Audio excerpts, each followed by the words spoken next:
My name is Chris Nickerson, and this is Archery on the Road. I spend a lot of time on the road as a manufacturer's rep covering Texas, Louisiana, Mississippi, and southern Arkansas. It's a unique job, and people ask me regularly what it's like, so I decided I would document my travels and conversations for you to see and hear for yourself. I work with some major brands like Victory Arrows, SKB Cases, Latitude Outdoors, HHA Sights, Grizzly Coolers, Habit Clothing, Halo Lighted Nocks, and several more.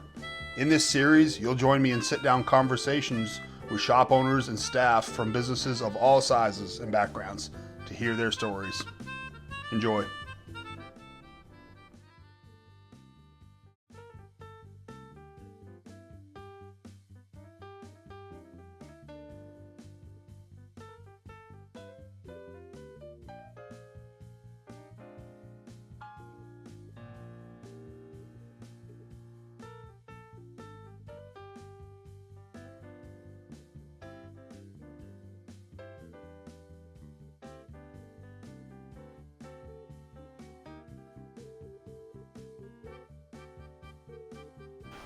Let's give this a try again.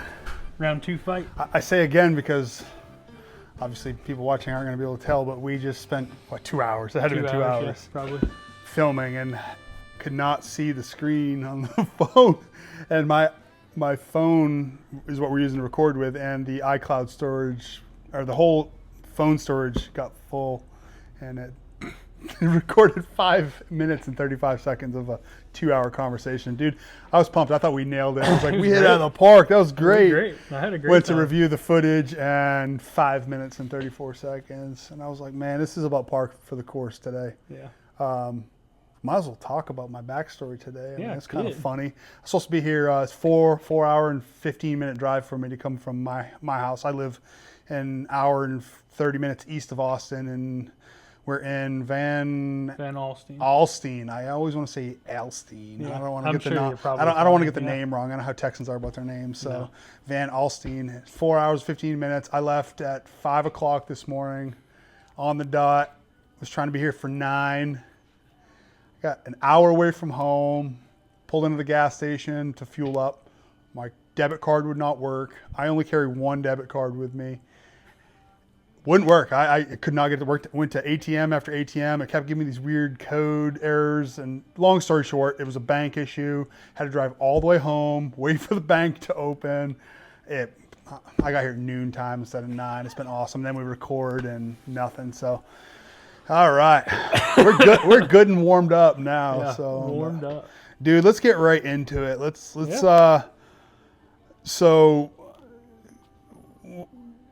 Justin here, Bear River Archery, been in business for pretty much a year, right? Yeah, right. So I reached out to Justin. We talk quite regularly. He's one of my newer Victory dealers. Yep. I wanted to primarily talk about Victory today, but we're just going to talk archery industry in general. But we're going to highlight some stuff with Victory. So this isn't going to be me sitting here talking about Victory the whole time. But when I reached out to you about doing this, it was kind of prompted by conversations I was having with Victory, and then your TikTok channel has caught my attention a lot. I've shared some of your TikToks with the guys at Victory. They love what you're doing. Yeah. Just give a quick overview of what you're doing on TikTok. It's pretty fun stuff, some cool content, but tell me a little bit about that, and then we'll kind of get into some meat and potatoes of some of the stuff we want to talk about today. Yeah, so it really just kind of started in a spur. I thought it was going to be one of those things to where I will do this once or twice, see how the community reacts to it, and go from there. And it's been crazy. The people have loved it. So I just took a steel plate, Rifle gong, right? Rifle gong, yeah, pretty much. Mm-hmm. Threw it out at 50 yards, and I've been just running through different brands of arrows. Some that companies have sent to me, some I've had around here, some I've shot in the past, a whole list of things, comments, everything like that. The carnage has been pretty extensive. Yeah, it's been crazy. There's a whole bucket of them, man. I think there were 24 of them or something like that. But it's been cool. It's really shown the resilience of some of the stronger arrows. You get what you pay for kind of deal. Some cases not so much. Some cases you get more than what you pay for, which is really cool. But just seeing those reactions, I think the community on social media has really responded well to it. It's just something you don't see a lot. And then Sometimes a guy will have an arrow that been shooting for years and been like, oh wow, that's actually like does really poorly, perform well, right? Or wow, that one did a lot better. So it's just entertainment and knowledge. That's what I'm trying to roll with. Yep. It's pretty cool. Being business just a year now. Highlight a couple things for me on your path from when you decided to, because you were in construction before, right? Project management type stuff. Is that project correct? Management for custom homes for about 5 years, 6 years out of college. And then when you decided to finally take the plunge full time, how long had you been doing it part time before you decided I'm going to just make this my main thing and go full throttle?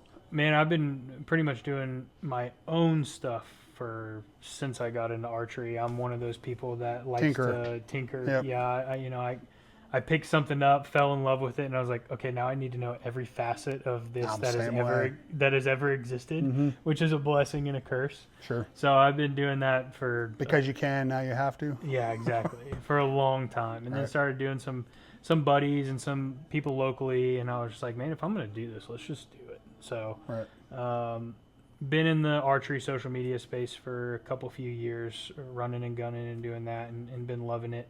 Majority of the feedback's been pretty good about everything there. You know how social media can be, but everyone's pleasant, fair. Oh, it's just nice. It's just nothing but love. It's like Thanksgiving dinner with the in-laws. I never make off-color comments or get aggressive on Facebook myself. That's never happened. Oh yeah, so that's kind of how, not necessarily this started, but that's kind of the realm into it. And then about a year ago, I was like, you know what? I just feel like there's a need in my area of North Texas. There's a bunch of really good, bigger shops, but they're really far away. Right. But we're northeast Dallas. I mean, that'd be accurate to say, right? Pretty much northeast Dallas. We're northeast Dallas, north of McKinney for those people. McKinney's getting bigger. Frisco's even bigger. We're about 35 minutes north of Frisco or so. So. And you're right. There's not a lot up here. There's, east of Dallas, we got, the guys at the Bow Barn. They got a good sized shop on I-30. Cinnamon Creek and Roanoke. Those are really the two big ones I hear all the time. But there's nothing really here in my neck of the woods. So I was like, let's just see how it runs. Threw it up on Google, and then the response has been great. And I really got a trial by fire into the industry, and I think it's the best way to learn. It's the worst way to learn. Your feelings wise, but the best way to learn. If you'll never forget the same thing twice, in my opinion. So give me a couple things that were very notable that stick out to you, as far as maybe the way you thought things were going to be versus how they actually are, or just a couple things that stick out to you kind of in this year-long journey here that just stand out as memories. Take that, expand on that however you want, I guess. Everybody knows everybody. I learned that very quickly. You know a lot of people. It's like middle school. It's like middle school. Yeah, you want to be a part of the cool kids Oh my God, club. did you see Becky's hair? Yeah, you want to be a part of the cool kids club for sure. You want to sit at the cool kids lunch table. No, everybody's been really nice. Couple people you don't click with, but I think that's life in general. It's no big deal. But it was kind of crazy how small when you start looking at it. The outdoor industry as a whole is huge. The archery industry is a small facet of the outdoor industry, but even within that, the people who make the outdoor archery industry run, it's a very small, close-knit group of people. And I didn't really realize that outside looking in. So that was interesting to learn. And then really, like I said, trial by fire. Everybody's got their own applications. Everybody's got their own terms. On the business side. On the business side. When you're buying product, right? Yeah, on the purchasing product and getting it into the store. So just learning the ins and outs of dealing with much bigger companies in most facets of it was, you might talk to somebody, but then I need to talk to so and so in accounting to set this up and doing that, and just multiple different people at different companies, and it's just the inner workings of it have been challenging. But now that I've got it down right and I know everything, it's rewarding. Do you think that, like, the average guy that walks in here that's just your bow hunter, target shooter, whatever, just your kind of your average archery guy, do you think he would be pretty surprised if he was to spend a day behind the counter with you, or a couple days, as to the stuff that goes on behind the scenes, the business side of it, like you said, purchasing products, the kind of different hats you have to wear? What are some of those things that you think people would be surprised by, or maybe something you would like for people to know that happens that maybe you'll never see, just being the guy walking in and out of a shop? Yeah, I can tell you, being that guy before walking into other shops, I would have liked to know that the guy behind the counter is probably doing 6 other things in his head while he's working with you. Yeah. I'm a one-man band. My wife helps me, but she's more on the office side of things. And I do everything archery here. I'm the only bow tech. I run everything. You need to talk You have archery. to purchase product, order product, check stock levels, pay the bills, run the taxes, talk to all the vendors, talk to the customers, answer the phones, run social media. Then argue online about why mechanicals are better than fixed blades. Exactly. Just kidding, guys. Calm down. Yeah, just the amount of hats and everything going on up here. Sure. People don't understand. Even at bigger shops, there's a lot going on that work on behind the scenes more so than, what you're coming into the store for. So a little bit of consideration, especially me on the smaller side of things. I don't have any employees yet. Hoping to grow into 2025 and hire some people into a little bit bigger space. Just a little preview for that. But a little bit of compassion, and everybody's been honestly great. I haven't had any run-ins with anybody that's been super terrible, but that's really the only thing I can say, because I promise you, when there's 2 or 3 people in here waiting to talk to me, I feel that pressure because I want to be available for everybody, and you just can't, because I'm just that person of wanting to make sure everybody's taken care of in my business. So just know I am thinking about you on that side. Sure. Yep.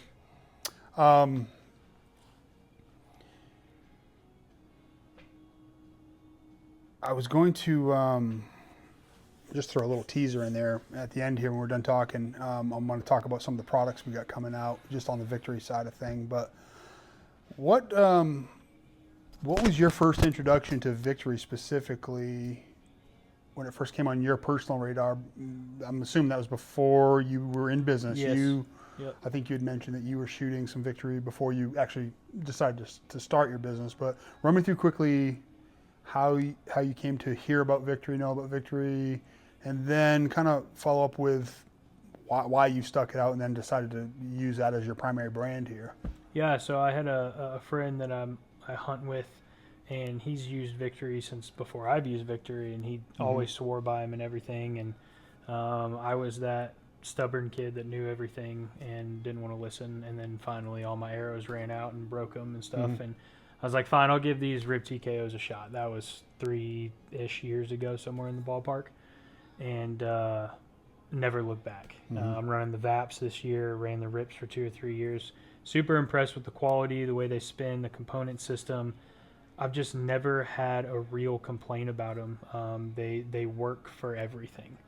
And I think that's hard to find. You get some arrows that work for long range that are light and fragile. You get some that don't have great component system, but honestly, to me, the TKO system, whether it's the especially the RIP and the VAP, but even the VF, it really just works. And I think it's hard to find these days something that says it works and it actually does work the way that it's intended to.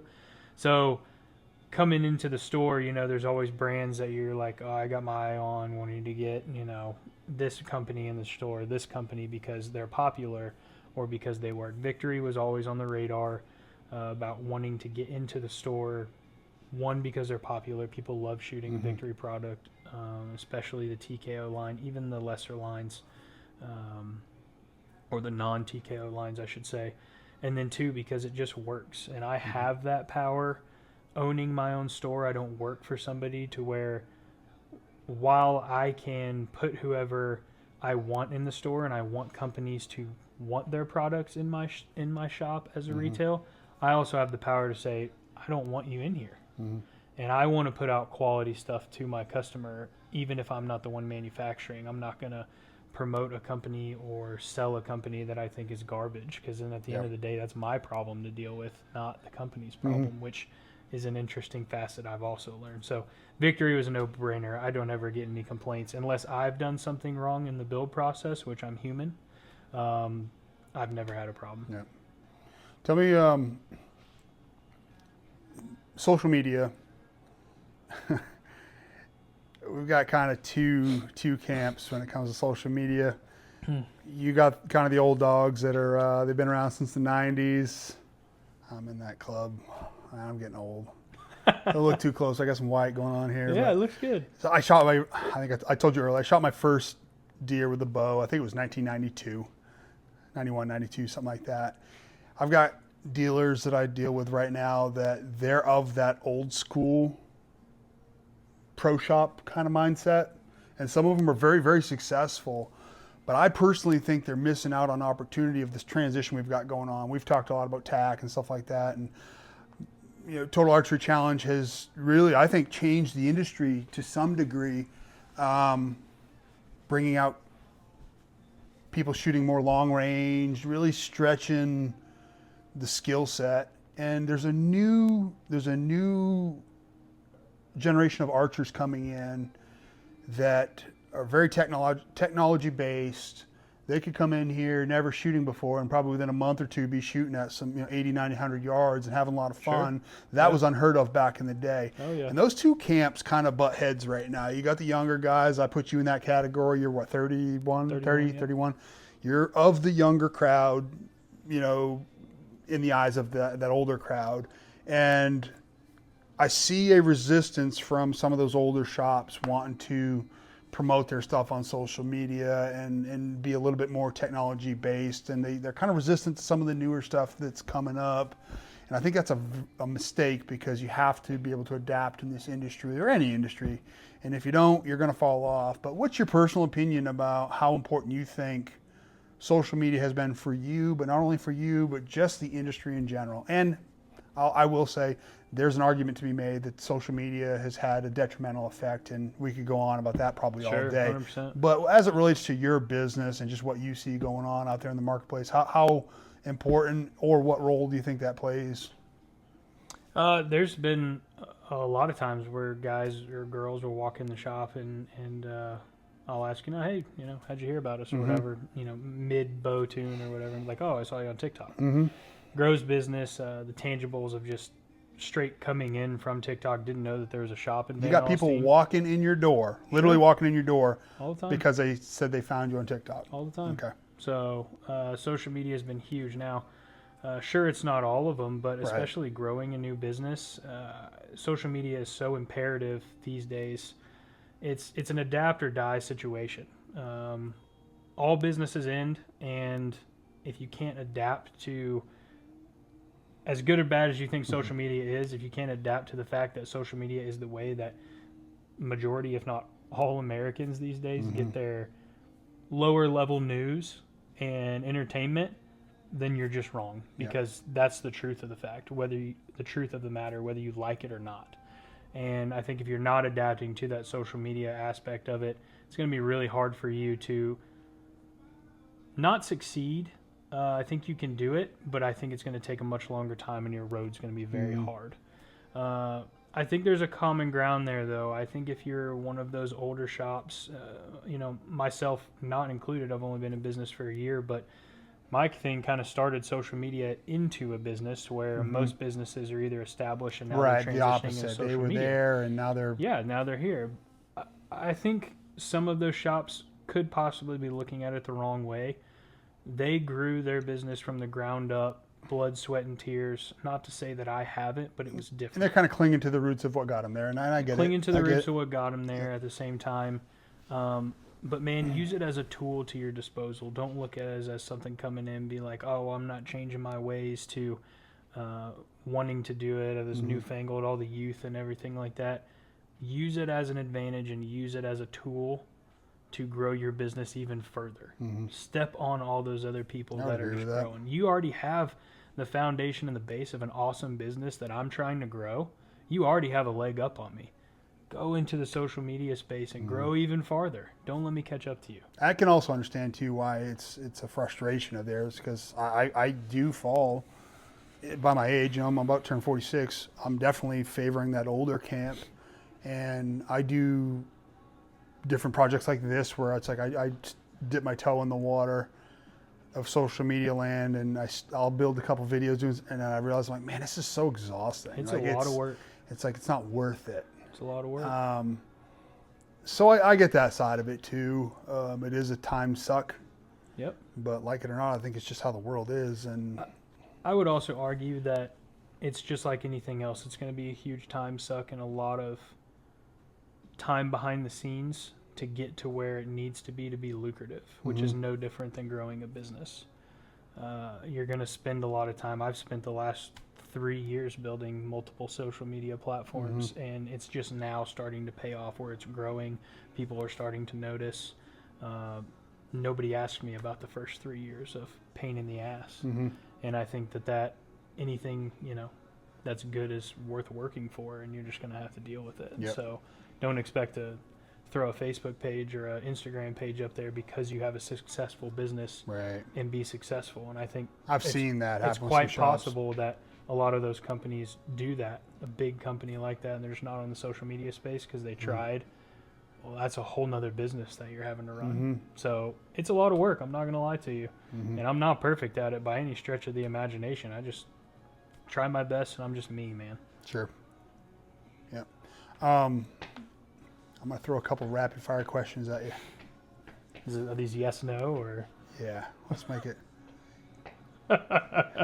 You know where I'm going with this, don't you? I'm afraid. Heavy arrow or light arrow? Light arrow. Okay.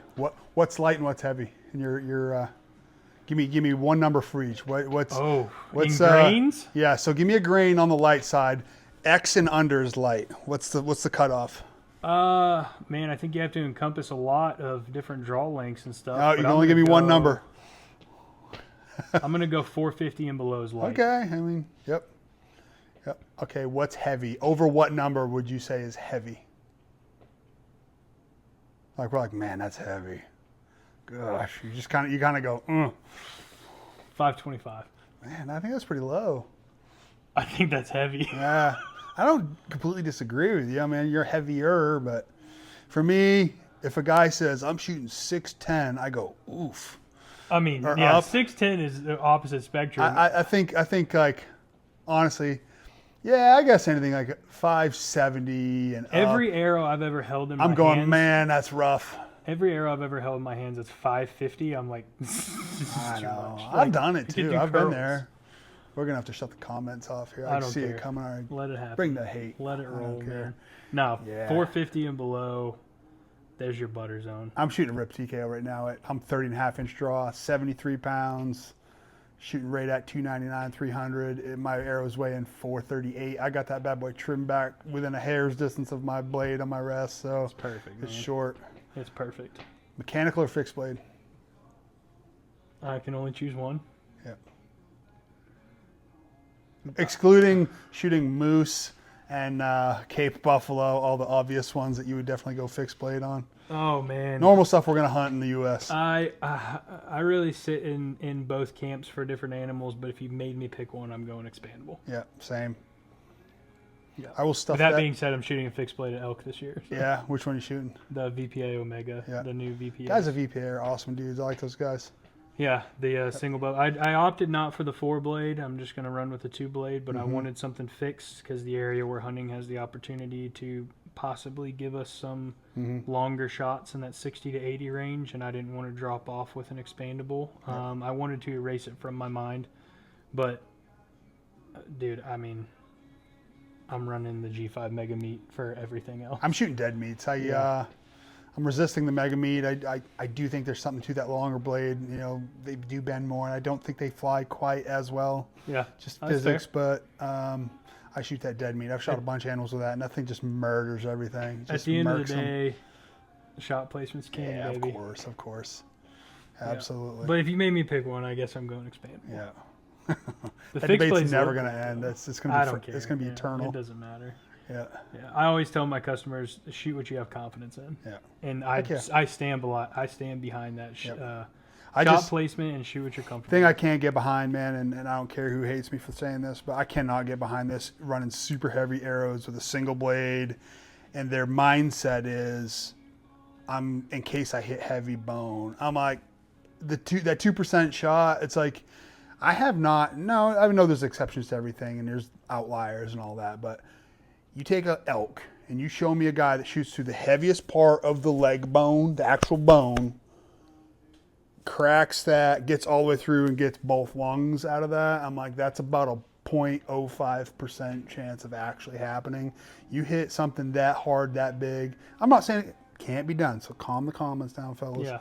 But that 2% chance of that happening versus, we all know statistically, if you start looking into it, mid-body, diaphragm back, liver, it's way more likely you're going to hit back there. My line of thinking is, if I'm going to miss, I'm most likely going to miss back there, and I want to punch a big old gnarly hole through that thing.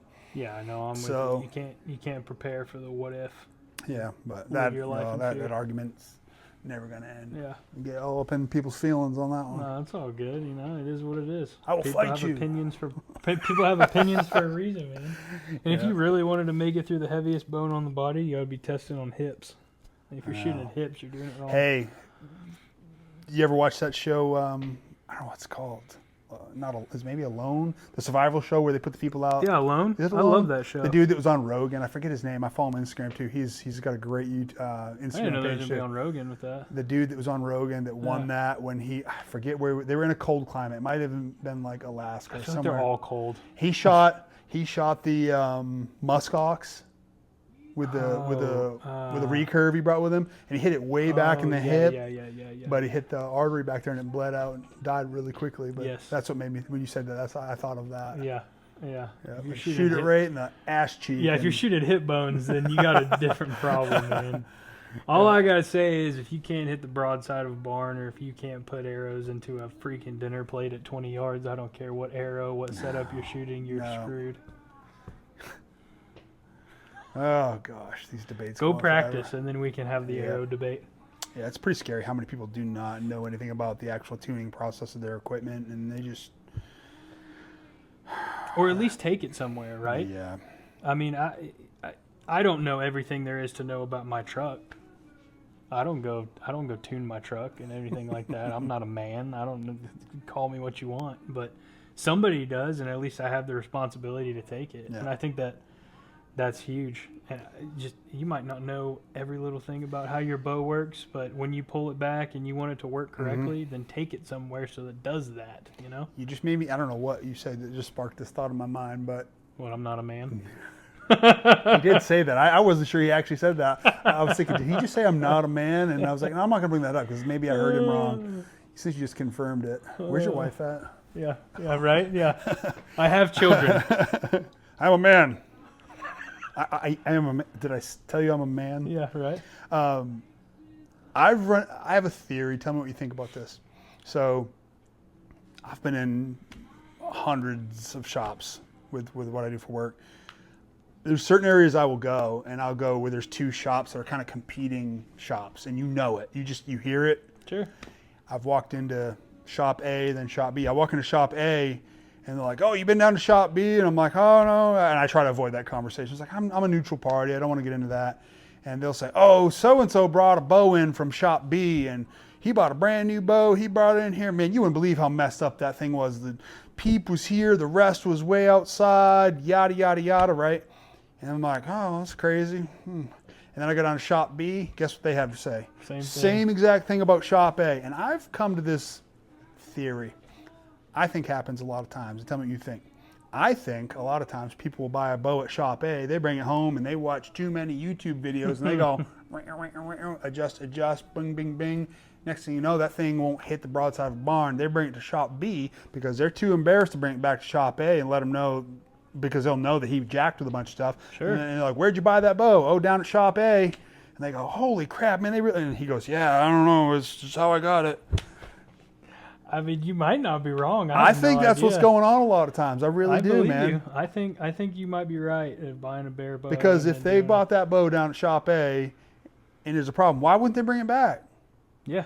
Why would they go pay somebody else? I think they're embarrassed. They bring it down there and they let them take the fall for it. And I don't think these shops realize they're squabbling about stuff that isn't even the other shop's fault. Anyways. Yeah, I'm with you. I mean, at the end of the day, you would hope all the shops are in the business of being in retail and wanting to sell more. And if they're putting out crappy product, they're not going to get customers back. So I got to say, like you said about the community being small, I think for the most part, most shops are pretty good with each other. But we do have a few here and there. They just want to squabble and fight back and forth. It's stupid. Really?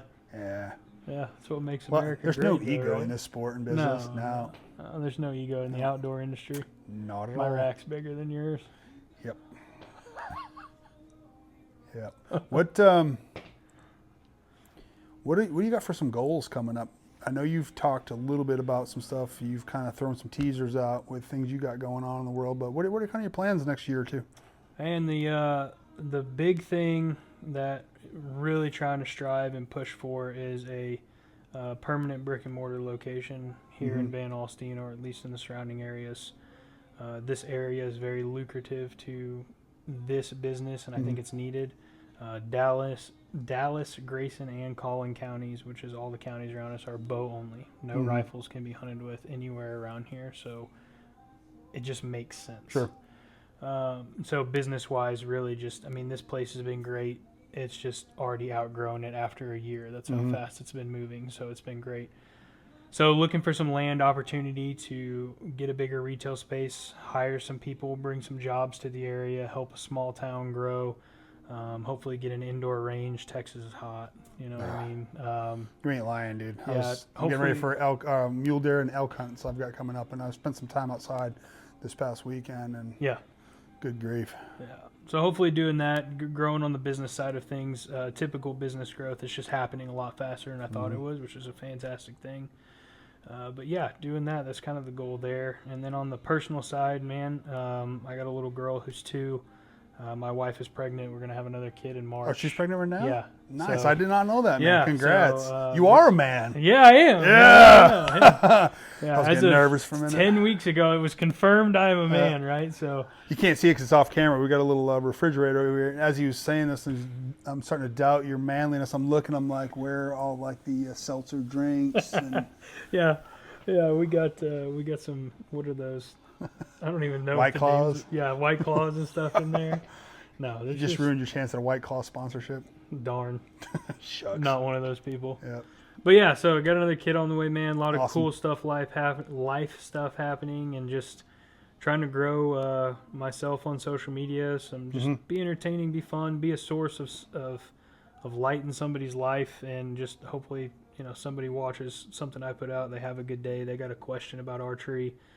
There are quite a few stuck-up people in this industry that think they know best, and it shows either on social media or in person, and I think that I see it sometimes in my followers that they're afraid to ask a question. Reach out. I'll be.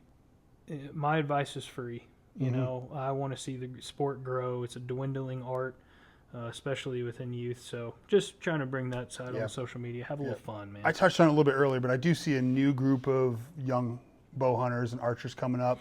I think the Total Archery Challenge and events like that are great for that. Some of the old heads, man, they get pretty mad about that stuff. They say things like, oh, it's unethical. You're training people to shoot farther than they should be. I say bull crap on all that. I think it's awesome for the sport. But when this is the first video I'm doing like this. And when I reached out to you about doing this, my goal was to get a little behind the scenes on some of these shops and highlight different shops for different reasons. You are one who's great with social media, and you're a smaller shop because you're just starting out and you're growing. And I want to give my dealers, small all the way to large, opportunities to talk about what they want to talk about and highlight what they want to highlight about their business or their goals or just archery or whatever it is. So just speaking to people who may not know about you, that are just hearing about you for the first time, what do you want people to know about maybe you as a person or your business here, your business model, or just you as an archery shop that may be different, or maybe just something you want to stress that you want people to think of you as? What do you want to be known as a shop here? Like, what do you want people to say about you, or what are some of those things you just want to highlight about what you got going on here? I really just want people to know, and when they leave here, know that it's at the very minimum done right, but done how I said it was going to get done. I try to be a man of my word, and I'll be the first to tell you, and if anybody tells you they know everything, they're full of shit. So I'll be the first to tell you that I don't know everything in this industry. I'll never know everything in this industry, and I'm a student of this industry and will always continue to learn. So If you want to come to me and ask advice, I will give you advice or talk to you about a particular product for what I know. And if I don't know, I will find out for you. Yep. Know you're getting me at face value and the truth about a product, not because they ask me to say that, not because of anything like that. At the end of the day, it's your hard-earned money that you're spending. Know you're spending it with somebody that's telling you the truth about the product so you can make your own decision and spend your money how you want. And that's how I really want, or that's what I really want people to know about not only myself, but how everyone's going to be treated when they come in the shop. I'm not going to shove something down your throat that you don't want because I like it. Right. Everybody's different. And just know you're getting me at face value, and you're going to get everything, all of me, and really just try to grow as a whole and as a community in the archery industry with correct knowledge and the way people want to do it. And I really just want to spread that in the shop, and just doing stuff right, man. Making sure that it's right when it walks out of here, even if it wasn't right when it walked in, regardless of what happened to it. And just on the shop side, having a place that you can call your own. I think that's big for people these days about, yeah, that's my bow shop, that's my bow tech, that's my home range, even for just the weekend warrior kind of guy. And that's really what I want to try to get across is feel welcome here. I think that's a feeling welcome. You Yeah. first walk in the door.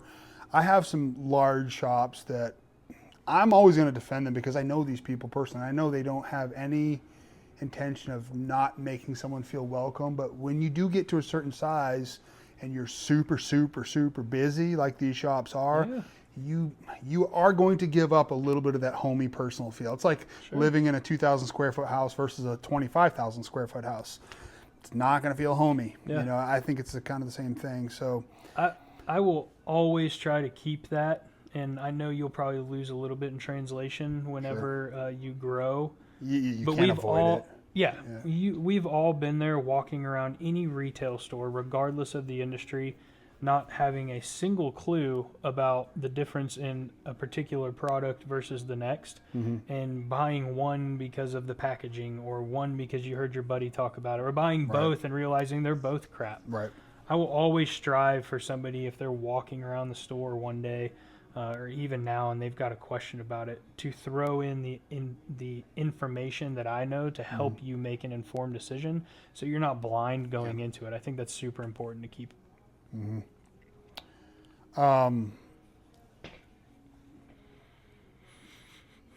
I first started talking to you about coming up here and doing this, I want to do what I can do to try to help people understand the inside of this industry in a way that people don't typically see. When you meet someone, maybe you meet someone hunting somewhere or at TAC, and hey, what do you do? And you're like, oh, I own a bow shop. And typically it's like, oh man, that's pretty awesome. That must be a blast. Sure. And you're like, yeah, it's a blast. And I get that a lot too. People are like, oh, you work in the outdoor industry. Man, that must be amazing. Well, it is. Yeah. But dude, it's not all sunshine and rainbows. Yeah.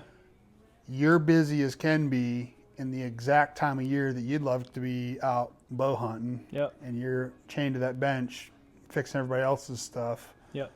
So you're giving up the most valuable time of year on your hobby side to be here at your business. So what are some maybe misconceptions about being a shop owner or being in this industry that the average guy doesn't understand? Like try to really dig into some things that come to mind that are the behind the scenes stuff that maybe people don't even talk about. Yeah. What comes to mind for you? The time commitment is one. I think that's owning any business, but in this one especially this time of year, right into hunting season, you're up sun up to sundown, busting your tail, and it's for people who walk in the door. And you were having to wear a lot of hats too. You're a one-man band. So many hats. Help of your wife, obviously, but everything else that she's Marketing. not doing physically in the shop, you're having to wear a bunch of hats. Yeah, the bow tech side, talking to customers, getting Answering the stuff phone. ready, production, answering the phone, everything that goes into that. There's a lot of different things that go into just running this side of things. And I think one of the biggest misconceptions is you go into a bow shop or any sort of outdoor shop where they've got, guys behind the counter. Typically all of those employees and those owners will shoot really nice stuff.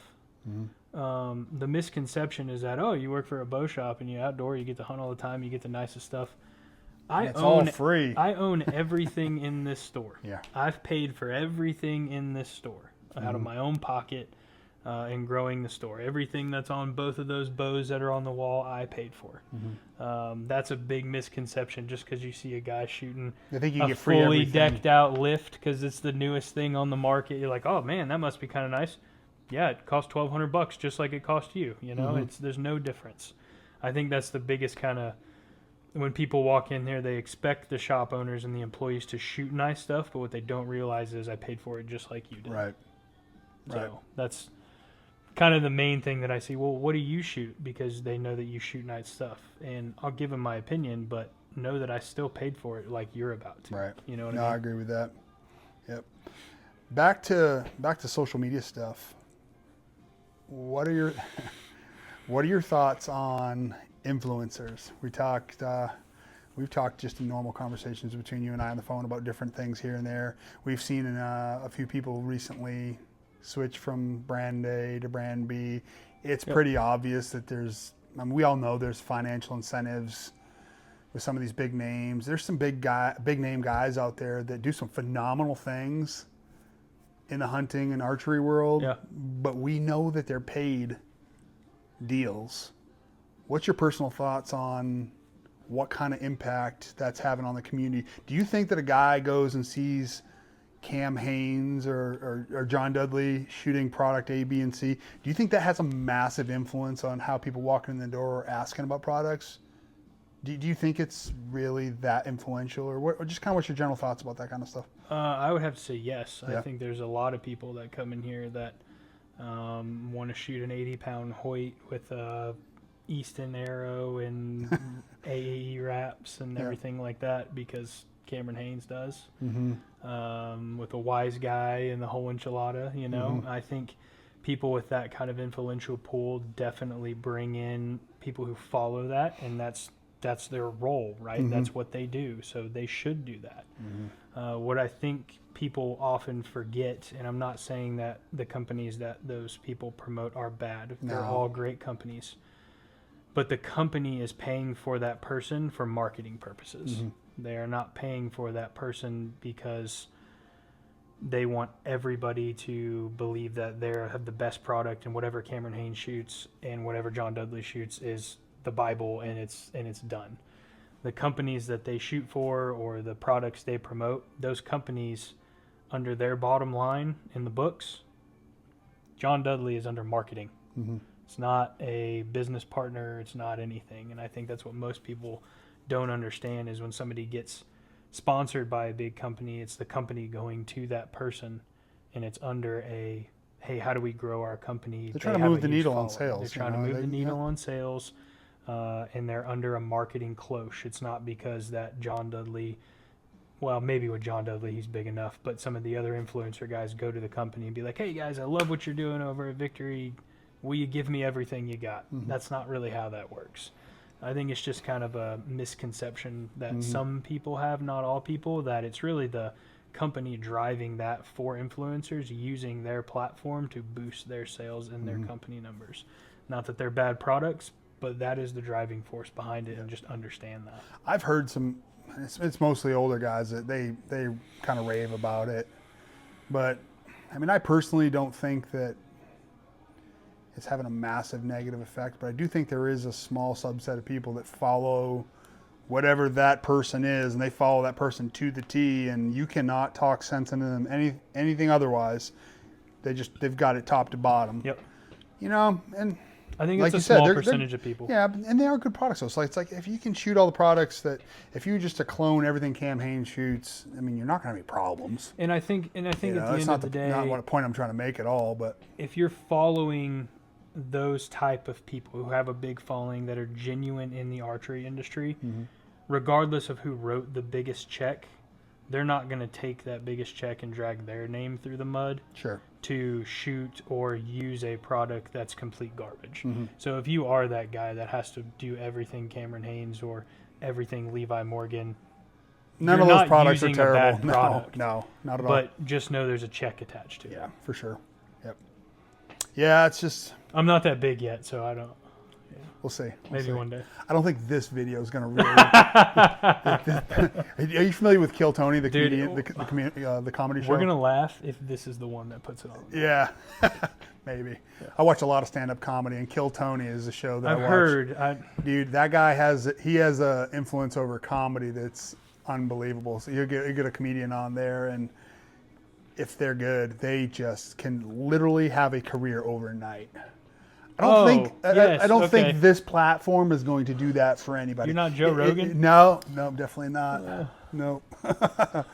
So, but man, my whole point wanting to do this with you and the videos that are going to follow this is just to continue to have some conversations that are kind of outside the box and allow you as the business owner to be in the driver's seat of these conversations and talk about the things that you find important.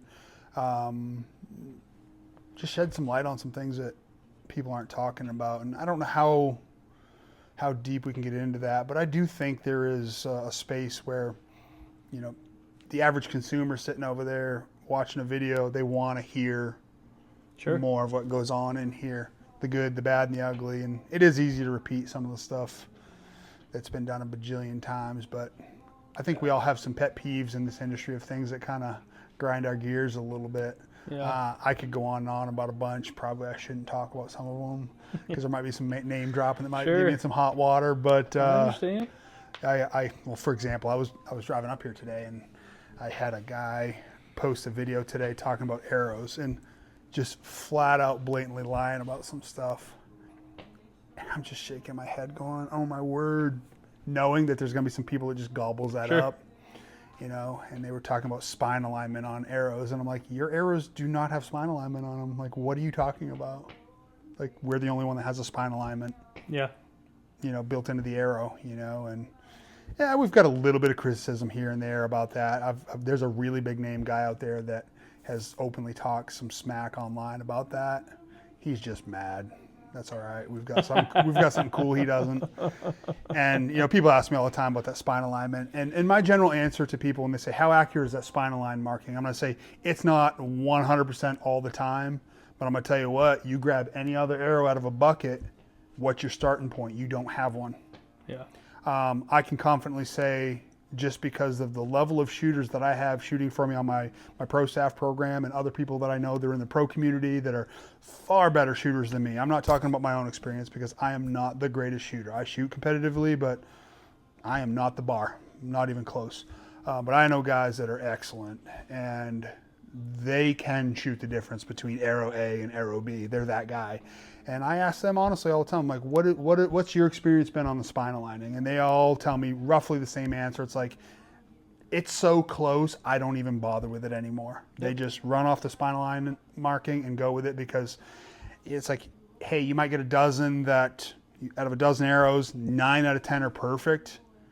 8 out of 10 are perfect. And the ones that aren't perfect, we're only talking a minuscule amount of turning of the knock to get it to shoot perfect. Yeah. And I get this over and over and over again from the guys that can shoot the difference between different types of arrows that it's so close I don't even bother with it anymore. So I think it's just a cool thing that Victory does, that it's good enough for sure that the average hunter knows that running that off that spinal line mark, you are shooting that arrow in the correct position. I know I hadn't been in business for very long, but I can tell you the number of times on one hand somebody asked me to build them a custom set of dozen Victories and then spine align them. Mm-hmm. Yeah. Like shoot them all bare shaft before I fletch them and make sure they're all knock tuned and everything. Yeah. It's just, you are not good enough to notice that difference. Okay. I'm not talking to Chris because he might be, but knock tuning is one of those things that's step 12 after you've done so many other things. For the hunting guy, absolutely. For the hunting, we're not talking target. I'm sorry. I should have prefaced that. Yeah. For the average hunting guy, 95% of them are not good enough to notice. Sure. And you have to do a dozen other things to your bow before you even get to knock tuning. I would agree. That if you just line your knock up with the spine, put your cock fletch right on the spine. I've been doing it that way for 3 years. And there was a time in me that I was like, oh, I'm going to knock tune all my arrows. And I'm like, well, that was a waste of time because they were all pretty dang close. So I don't even bother with it anymore, man. No, I'd agree. What's something else that just across the board in this archery community that you hear or see people do that just makes you roll your eyes? The guys that have all the answers. They don't have enough experience or enough knowledge. And I'm using my words carefully there. And it might seem like I'm picking some people out, but I seriously think that you don't have enough experience or enough knowledge. And I capture myself into that sometimes. I'm a student of the game, and I'm continuing to learn. I don't have a lot of experience on the retail side. I've got a lot of experience in the field. And I think it's more valuable in a hunting scenario. But the guys that do it that way, that's the right way, and all the other ways are wrong, have something to learn, and that's where I'll leave it. Do you get customers coming in here that kind of express that opinion where they say, well, maybe they come in and you're talking and they say to you, well, why are you doing it that way? Do they say that they've learned elsewhere or they see online? Do you get that often, or is that? It's few and far between, man. I'd say at least right now, a lot of my customers will either ask an opinion and then make a valid, assessment on it. Sure. Or they've been doing it the same way since '94, and it doesn't matter how much breath that I waste, it's going to be the same arrow since '94. And I just stopped wasting my time. Sure. Because there's no point to it. I get the occasional person that's like, yeah, I'm going to run it this way. Why? And then, it's kind of like I have a 2-year-old, kind of like my 2-year-old. Why, Dada? Why, Dada? And it's like they want to know everything. And from my experience, those people genuinely just want to learn more. And so I enjoy it. Sure. So, teaching them or telling them, well, this is why I'm doing it this way, or this is why I'm picking this arrow over this one because of this reason. Well, why is this arrow better than this one? Now we go down further rabbit hole. Genuinely, those people really just want to know and want to learn. So it's not that bad. Yep. That's what I'm here for at the end of the day too, right? Yep. Changing topics a little bit. Ultraview, the new arrows. Yep. A lot of people talking about them online. It's no secret that Victory has worked with them to produce that arrow. So it's a brand new carbon. And I have a little teaser here. I have told you this in private conversation, but we have some new products coming out this year. I'll get into some details of that before we wrap up here. But what's been your personal experience on those, the new Ultraview arrows? I got my hands on a half dozen of them, thanks to the TikTok community making me spend all of my money on them. But everybody wanted to see how they want them on the steel plate and perform. The 1K is sweet, high quality. The component system is nice. They did a good job with the arrow. It's pretty clean. I'll give it that. It's clean arrow. You can criticize the price, and I'm with you. I get it. The people that are critical, but it's a sharp arrow. It's a clean looking arrow, and they did it right. A nice 2 3/4 vein, wraps, all white, good for hunting. High quality carbon from a good place. Good components from a good place. My biggest quarrel is they went with the Apple model, and they could have saved $50 for a half dozen on the box. That's my only complaint about it. If I'm isolating the arrow, it's going to kill everything. It's great. I don't have a problem with it at all. They did what Ultraview does and took the Apple model and ran. They put it in a high quality box with foam, and it's pretty and all that sort of stuff. I think if you put that in a cardboard box just like everybody else, they're 180, 185 a half pack. They're on brand. They're on brand. They're doing what they do. That's what they do, and I can't fault them for that. If we're specifically talking about price, that's where the price difference comes in. The arrow itself, high quality, it's worth the penny that the arrow is worth. Since we were early talking about the things that kind of get under your skin, that's something that aggravates me in this industry is the people that, mostly this is the online community, but that online community, they are bow hunters out here too, just complain about price of things. You don't have to buy it. Yeah. Okay. They make Ferraris for a reason. Yeah. Okay. So something I hear all the time recently. The average guy can't shoot that difference anyways. You're right, Tony. They can't. Yeah. The average guy can't drive the difference between a Corvette and a Ferrari either. Right. But they still sell Ferraris. and you don't have to buy it, and it wasn't built for you. Yeah, nobody can argue anything that UltraView puts their name on isn't high quality. Sure. And they've built that brand. And so their arrows are on par with that. I would have expected, I would have been disappointed if I didn't get that from UltraView. Not on the arrow, just on the whole package side. I personally, and I may have a different outlook than the average person, that's fine. But I personally am happy that there are super high-end things and super low-end things and everything in between.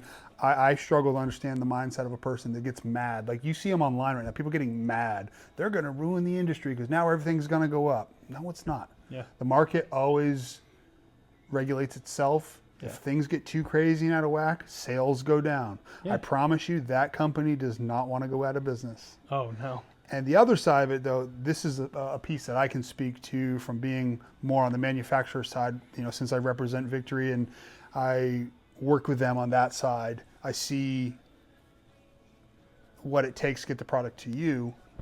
So you take that arrow from UltraView, for example, that didn't just drop out of thin air as this new diameter and new components. Right. That brand new component had to be designed, it had to be machined, had to be put together, tested. There's a process that goes from concept and idea to finished product, and there's a lot of hands on that and a lot of people's salaries that go into that before it's even available. Right. That company has to be able to sell that and make a product. Yeah.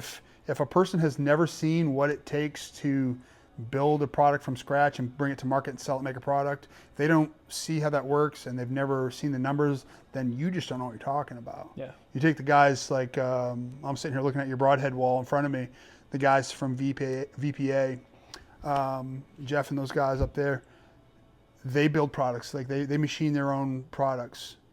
Guys like that, that's made in the USA. Like a company like them, I can respect that. I look at their product and understand why they cost what they cost. They're not crazy expensive. That's not why I'm saying that. But when you see American-made product like that, quality. It's quality. It costs a little bit more than your Walmart broadhead that's made in China. There's a reason, because there are real people behind the scenes that are sitting behind a computer designing stuff. And I can already see some comments. Well, Victory stuff's not made in the USA. You're 98% wrong.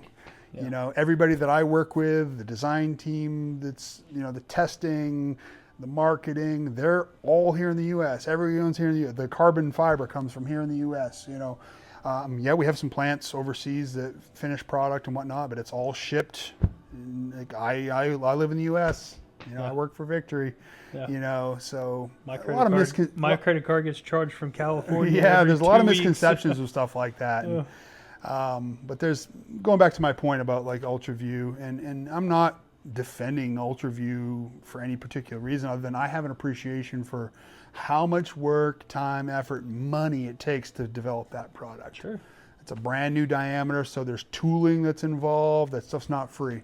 That's something that people are not considering when they look at the price tag on a product like that. Something that's brand new is, you know, now that that's built, they can build that for 5 more years. They probably will be a little less expensive, or at least not go up in 5 years. It's just like anything from now. else. Half dozen of those would be $189.99 in a few years. But I do struggle to understand that mindset of the person that gets mad about that. It's like, you do not have to buy it. Sure. You don't. There's some Maxima Reds at Walmart somewhere you can go buy if you want to, I'm sure. You know? I'll remember how those did. That's right. You shot some of those on the gong, didn't you? Yeah. But in Maxima's defense, anything that hasn't had a post-outsert system has fared very poorly. Yeah. So there's no doubt that capturing the end of that carbon I'm sure helps. if I put, you know, it's a standard die, but I'm sure if Victory had a outsert, I'd glue it onto that and it'd probably do just fine. I know that you can speak to me openly, honestly, not bullshit me on this, but I'm going to ask you something. Yeah. What do you think is the most overrated and the most underrated arrow on the market right now? Ooh. Overrated 100% is the Axis. Yeah? In my opinion. I wasn't expecting you to say that. Really? Yeah. Why? Well, just the way that it's built, I think that a lot of people shoot the Axis, and it probably does well, but there's better product on the market, and I do not like their epoxied hit system. I think it's, for all intents and purposes of structuring the front of the arrow, useless. It's basically a glue end tip, in my opinion. Not to say that it's a bad arrow, but there's so much hype around that people are like, oh, I've been shooting that. I want to shoot the Axis and everything like that. I don't understand why for the same. Do you get a lot of people coming in and actually requesting that arrow? Oh yeah. Yeah. Yeah, it's very popular. Yeah. If you had, and I'm not saying this, I wouldn't have isolated that one arrow myself, but because you're bringing it up, I'm curious to know, where do you think that comes from? Do you think it's... Man, I don't know. I really think it's a price point thing that they either... And I hadn't been in the retail world. It's not like it's on the inexpensive. I mean... No, I mean, it's $140 for a dozen is what they're retailing for. But I don't know if it started that way or how it was. Again, I hadn't been in the retail space more than a year. But it's just one of those things. I see more of that arrow coming in that I either convert them to a standard rip with the shock outsert system, which I think is a better arrow. It's stronger up front. Or they just want to stick with the Axis because of what works. My neighbor, he's tried and true Axis, and he's done it that way. And that doesn't. They've been around a long time. I mean, that's... I think...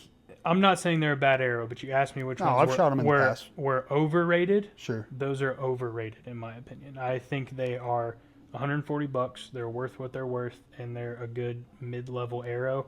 People treat them like they are the end-all, be-all, from what I see. That's why I said overrated. What do you think the most underrated arrow is? Man, I'm probably going to say... Oof, that's a tough one, man. I know I hit you out of the blue with that one. Yeah, I know you did hit me out of the blue with that one. I really like the performance. I've never hunted with it, but I really like the performance I got out of the XV this year. Yeah. And I know I'm going Victory, and you're sitting right here. That's not why I'm going Victory. Calm down. But I do think it's underrated. I've seen a lot more traffic with the XV. It's picked up a lot in this last... I can only speak to my territory, which is Texas, Louisiana, southern Arkansas, and Mississippi. Yeah. But especially like central, East Texas, Louisiana. Yeah. Specifically, that market for me has blown up quite a bit with that XV. Yeah, and it's been significant. I spent a lot of time behind that RVX4 and put a dozen, 2 dozen probably XVs, built them just for me, shot the absolute piss out of them, and I was very surprised at what they did at long distance. Again, stuff's tuned well. That arrow's built for long distance and speed, sub 40 yards. It did great. I really sent it test out. I'd walk out there and shoot 60 arrows at 80, and I wanted to see how my groups would compare to me in the past.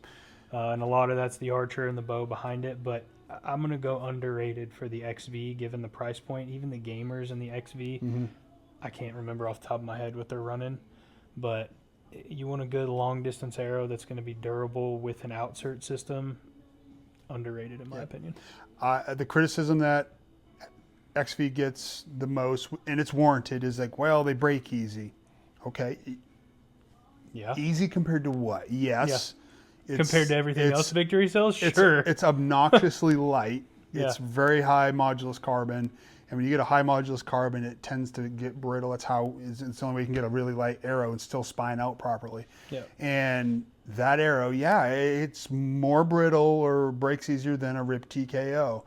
But I said this to you earlier. You're not comparing apples to apples. Yeah, you're not going to buy a Corvette and then be pissed off because it won't haul 7 yards of gravel in the back. You bought a Corvette to do Corvette things. You bought the RIP XV to do lightweight, fast things. Yeah, if I'm shooting the XV, can't be everything to all people. I want to be accurate at 100, and I want the trajectory to be freaking flat. Yeah, but I'm a fan of our shock insert, and I've built those before with the shock insert on. That's my go-to. Yeah. They come with that light. I think it's 13, 14 grain. Yeah. Aluminum insert. I hunted with the shocks last year on RIP TKOs.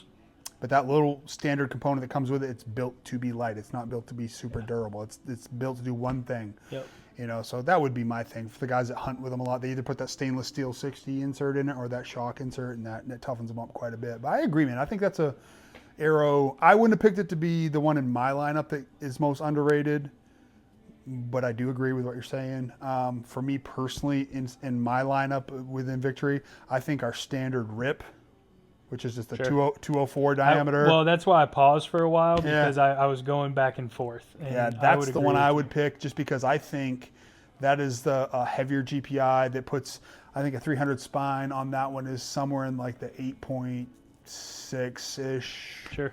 It's kind of in that general. Well, the TKO is a 9.1 or a 9.3 depending on your spine, so I can see how it's a little bit 8.8, less. somewhere in there off the top of my head. But to me, I recommend that arrow to shops who's like, that's your in-house arrow. To the average Joe bow hunter that wants to do a little bit of everything, sell them one of those rips and a gamer. Their price point's less than an Axis. They come with a better component. It comes with a stainless steel front end component that has a threaded screw-in back weight accessible on the backside, so you can put back weights in if you want to. It's ice coated, spine aligned. I just think it's a gangster of an arrow for the price point. 100%. You know, but so what's your? I'm gonna flip the question. What's your overrated arrow? You told me you're underrated. Man. I agree with you're underrated. It seems, I went XV because of the climate we're in with TAC being so big. Yeah. I don't think people realize how good the XV could be in a TAC situation. I do. Sorry, guys. Did that stop? I'm gonna check it real quick. Yeah. Low battery? It's still recording. It's just made the screen. What, it said low battery? Yeah, it just said low battery, but okay. We're about to wrap it up. So yeah. Well, I'd love to say you could plug it in, but that's my only quarrel with these. I thought that port went all the way through, but man, if you're gonna put me in the hot seat, I guess I'll be an honest man and I'll give you an honest answer. I think the most overrated arrow out there, and one that just kind of makes me shake my head, is the FMJ. Yeah, I agree with that. I think at the time when they built it, it was a cool arrow, new technology. They did something different, but I just think pressing two pieces of different medium together. I know you can build a very straight arrow with aluminum. I'm not saying you can't, but those things, they bend easy, and people, they have this marketing strategy where they say, well, our FMJ bends where carbon arrows will break. That's a load of horse shit. That drives me crazy. I've shot FMJs back years ago before I had anything to do with Victory. I shot FMJs, but they're just kind of old school in my opinion. They're heavy in all the wrong places. It's a real heavy GPI, spread over a long distance. And if you don't put a good component on the front side, as you've seen, like when you shot into that gong, that thing just... That was the coolest one. It looks awesome. It's the coolest one. Banana peeled back like forever. You know, and I just think it's a very overrated arrow. Yeah. That's a marketing campaign that they were very successful at. Yeah. Not knocking Easton for that. I just think that there are, if I'm going to steer an archer into a good arrow, that one's going to be probably at the bottom of the list of arrows in that category. Or of any hunting arrow, I would. There's a bunch I would recommend way before that. Yeah. So get mad at me all you want. There's a ton of people that still shoot them. Oh, yeah. I can't get behind it, and I don't understand. I mean, you build at my draw length, you build an FMJ, and you're going to be a 540 grain arrow all just day because. with no component on the front, just lightweight insert and that little cheap one they put in there. I'd love to shoot the VAP SS, but it's going to be heavy, you know? Yeah. What spine arrow are you shooting right now? My VAPs are 300s. Yeah. I could get away with a 250. Mm-hmm. But I'm going to turn my bow. My bow's at 78 right now, and I'm still getting good flight out of the 300s. Yep. Probably should be a 250 based on the chart, but I'm also going to turn my bow all the way down to 70 for whitetail. I've got it turned up to 78 for elk. Right. I'm going to turn it down to, there's no reason to have it that high.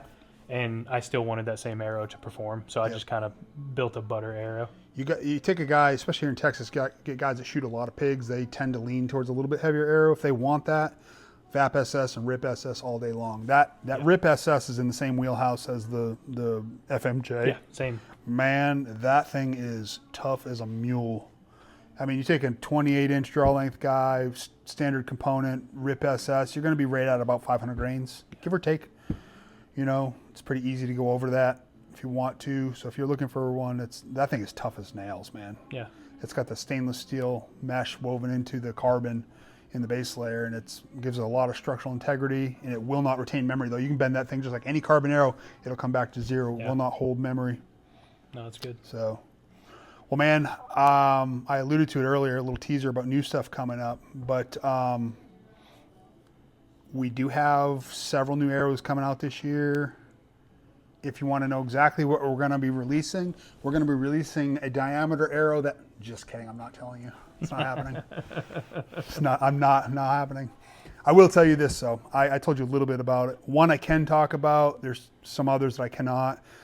The ones I cannot talk about at this point, we're going to have them ready for 25, and we will be talking more about them in detail, but we're being pretty tight-lipped about it right now because it's some stuff that has not been done before.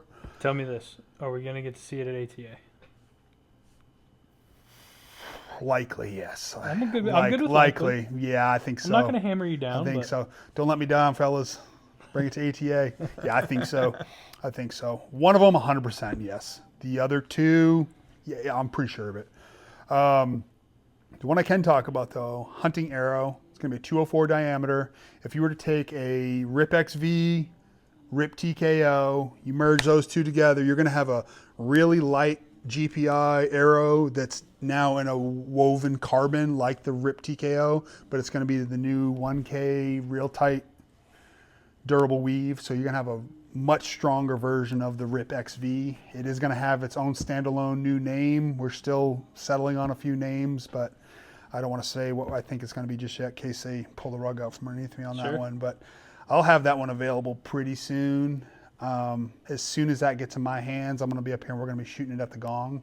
Let's go. So you're going to see my fat, ugly face on one of your videos. You have to shoot it, though, so that way. Oh, God. That way when you miss, people can yell at you and not me. If I miss, I'm just going to go, Gong. Yeah, right? No, we're going to do that. You guys be looking out for that. Yep. I'm going to get those in my hands, and we're going to run those. I think that thing's going to be a home run. And again, that arrow's not going to be for everyone. For the guys that don't want to go to that lighter GPI, and it's not going to be quite as light as the Rip XV, but it's going to be closer to that. You got to have some heaviness. You're running a weave, so yep. It's just nature of the beast. I think it's going to be awesome. I'm personally, and again, you can't hold me to this 100%, but I've told you this, I've personally been pushing Victory very, very hard to do some high-end componentry, potentially some titanium, because there is, and I think you would agree, there's a need, or an opportunity, I should say. There are guys that come into these shops, they take that Rip TKO or Rip SS, VAP SS, whatever it is, that weave carbon arrow, the higher end stuff, and they take it out and they go buy some ethics inserts, podium archery, titanium inserts. They want that stuff that's never going to bend, bulletproof, which I don't totally agree with 100%, but I see where they're coming from, and they're going to buy it regardless. Right. I know we have the ability at Victory to build that stuff. I've been pushing them to go that direction, to at least offer it as an option. Yep. I think it would be great. I hope we can do that. I can't say that that's 100% going to happen, but guys, I've been advocating for that for quite a while. So if it doesn't happen, it's not because I haven't been screaming about it. So we'll have to see what happens. Yep. I'm excited to get my hands on that new arrow, man. What you've told me about it and everything, I'm hoping to put it to a real test this hunting season. We'll put it through the ringer. So maybe we can do a standalone series. Just if it performs well enough. Let's go. Hopefully I won't have to turn tail and run and go hide because it doesn't perform well. But no, I think as long as it has an outsert, you'll be all right. Yeah, no, we'll be good. We'll be good. So I'm looking forward to it. So, man, what else? Before we wrap up, where can people find you? Social media. We've mentioned TikTok, and I know you have a pretty good, some good. You've got some good videos you're putting out on TikTok. Does your Instagram and your YouTube pretty much mirror that, or do you have some separate? It mirrors it for the most part. There's some separate stuff on YouTube. It's a little more long form content, and then on Instagram it's more pictures and stuff like that. So using the platforms for what they're really intended to use for. But if TikTok's a big one that has really been growing. There's a link tree in there with all the links to everything, but it's just J2C or J2C Archery. The number two. J, the number two, and then C. On all the socials, and then Bear River Archery, the shop, that's on Instagram and Facebook. If you guys are in the North Texas area, please come hit me up. I'd love to help you out, get you ready for hunting season. Depending on this releases, get you ready for tack or next year hunting season. I'm not going anywhere. I plan to be here for a long time. Good deal, man. Appreciate taking the time. Yeah, man. Had a blast. This was a good. pretty wacky day, man. It's been wild, but we're good. We're here and we're in it. I loved it. Yep. We'll do it Cool again. deal, man. All right, man. Appreciate it. Yes, sir. Yep.